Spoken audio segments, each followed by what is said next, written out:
Devayani international 6% മേലെയാണെന്ന് കുതിപ്പ് കാണാൻ സാധിക്കുന്നത്.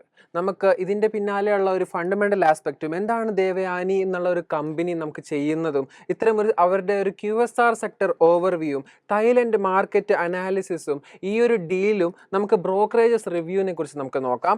എന്താണ് ആദ്യം തന്നെ ദേവയാനി ഇന്റർനാഷണലിനെ കുറിച്ച് സംസാരിക്കുകയാണെങ്കിൽ ദേവയാനി ഇന്റർനാഷണൽ ഒരു ക്വിക്ക് സർവീസ് റെസ്റ്റോറൻറ്റിന്റെ മോസ്റ്റ് ട്രസ്റ്റഡ് ചെയിൻ തന്നെയാണ് നമുക്ക് ഇന്ത്യയിൽ ഒരു കമ്പനിയായിട്ട് രേഖപ്പെടുത്തുന്നു. ഇവരുടെ ഏറ്റവും ലാർജസ്റ്റ് ഫ്രാഞ്ചൈസി നമുക്ക് എം ബ്രാൻഡ്സ് തന്നെയാണ്. അത് KFCയും പിസ്സ ഹട്ടും തന്നെയാണ് നമുക്ക് എം ബ്രാൻഡ്സിന്റെ ഏറ്റവും വലിയ ഫ്രാഞ്ചൈസി. ഇത്തരമൊരു കമ്പനി കോസ്റ്റ കഫേ ബ്രാൻഡിന്റെ ഏറ്റവും സോൾ ഫ്രാഞ്ചൈസി തന്നെയായിട്ട് രേഖപ്പെടുത്തുന്നു.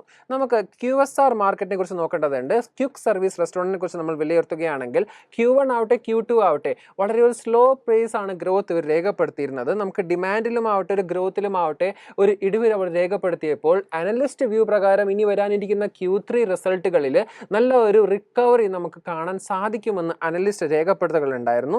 നമുക്ക് മുമ്പോട്ട് നോക്കിക്കഴിഞ്ഞാൽ കറക്റ്റ് ആ ഒരു ന്യൂമറിക്കൽ ഫിഗേഴ്സിനെ പറ്റി പറയുകയാണെങ്കിൽ QSR ഇൻഡസ്ട്രിയിലെ ഏർണിംഗ് എസ്റ്റിമേറ്റ് 4 to 8% ഇടിഞ്ഞുവെന്നും ഏർണിംഗ്സിനെ പറ്റി സംസാരിക്കുകയാണെങ്കിൽ 7 to 4.5% ഇടിഞ്ഞുവെന്നും അനലിസ്റ്റുമാർ രേഖപ്പെടുത്തലുണ്ടായിരുന്നു.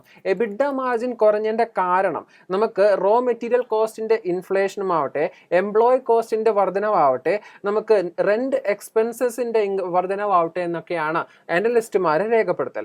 നമുക്ക് ഇനി തായ്ലൻഡ് മാർക്കറ്റിനെ കുറിച്ച് രേഖപ്പെടുത്താം. എന്താണ് തായ്ലൻഡ് ഇത്തരം ഒരു ദേവയാനി ഇൻഡസ്ട്രീസ് ഇനി തായ്ലൻഡ് മാർക്കറ്റിലോട്ടും ഇനി QSR ഈ ഒരു സർവീസസ് നൽകുമെന്നും തായ്ലൻഡ് മാർക്കറ്റിലോട്ട് എൻ്റർ ആയെന്നുള്ള ഒരു നല്ലൊരു വാർത്തയിൽ തന്നെയാണ് 6% കുതിപ്പ്.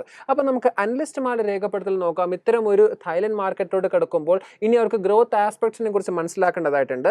തായ്ലൻഡ് ഒരു ഫുഡ് സർവീസ് മാർക്കറ്റിനെ പറ്റി സംസാരിക്കുകയാണെങ്കിൽ നിലവിൽ 30.61 ബില്യൺ USD ആണ് ഇപ്പോൾ 2023 നമുക്ക് ഒരു ഫുഡ് മാർക്കറ്റ് രേഖപ്പെടുത്തിയപ്പോൾ 2029 ഇത് 30-48 ബില്യൺ USD മാറാൻ ഒരു സാധ്യതയുള്ള ഒരു മാർക്കറ്റ് തന്നെയാണ് തായ്ലൻഡ് ഫുഡ് സർവീസ് മാർക്കറ്റ് രേഖപ്പെടുത്തുന്നത്.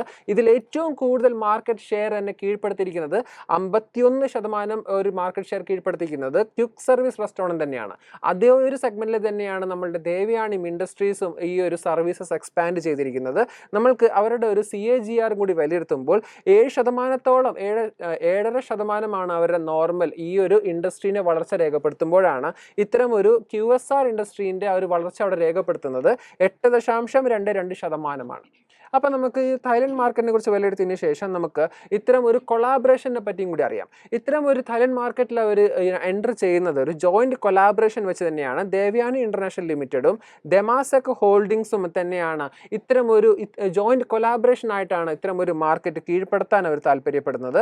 ഇത്തരം ഒരു തായ്ലൻഡ് മാർക്കറ്റിനെ പറ്റി നമ്മൾ ഇനിയും നമ്മൾ ഡെപ്ത് അനാലിസിസ് ചെയ്തപ്പോൾ മനസ്സിലാക്കാൻ പറ്റിയ കാര്യം നമ്മൾക്ക് ഇത്തരം ഒരു ന്യൂസ് തന്നെ പറയുന്നത് ഒരു 200 മേലെ KFC ഔട്ട്ലെറ്റ്സ് ആണ് ഇനി അവർ തുടങ്ങാൻ പോകുന്നതെന്നും ഈ തായ്ലൻഡിൽ already KFC 65% market share fried chicken സെഗ്മെന്റിൽ ഓൾറെഡി കീഴടക്കിയ ഒരു രാജാവ് തന്നെയാണെന്ന് ഈ അനലിസ്റ്റുമാരെ രേഖപ്പെടുത്തലുണ്ട്. നമുക്ക് ഡീലിനെ കുറിച്ച് സംസാരിക്കുകയാണെങ്കിൽ ഇത്തരം ഒരു ഡീൽ നമുക്ക് റൂമേഴ്സ് തന്നെയായിട്ടല്ല 4500 ആൾക്കാരെ ഓൾറെഡി എംപ്ലോയ്മെന്റ് നൽകിയ ഒരു ഡീൽ തന്നെയാണ്.